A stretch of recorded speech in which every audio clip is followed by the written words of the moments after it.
जुहार कुशली खबर के आपण मन के स्वागत।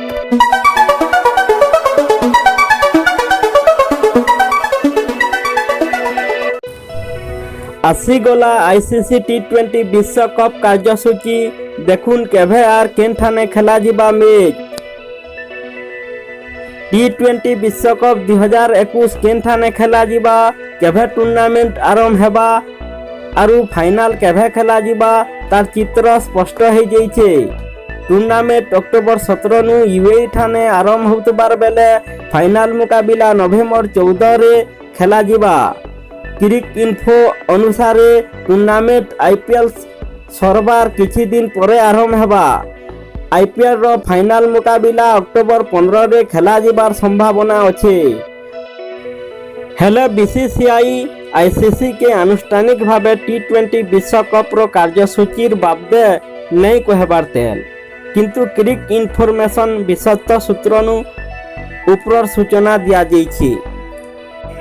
आसुन जानमा केंता करी खेला हेबा टूर्नामेंट। पहला राउंड थी 8टा दल के नहीं करी 12टा मैच खेला जिबा।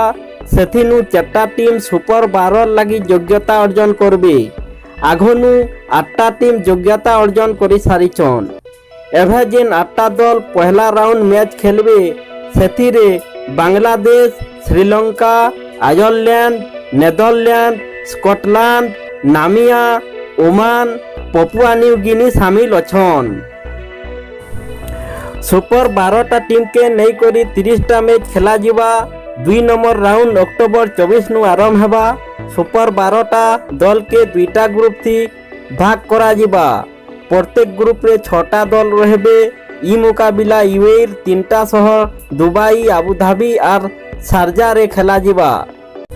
इतार परे 3टा प्लेऑफ मुकाबिला खेला जिबा। 2टा सेमीफाइनल और फाइनल। यूएई और ओमान रे पहला राउंड मैच और सुपर 12 मुकाबिला यूएई थी खेला जिबा के नहीं करी आईसीसी चिंता करिछि।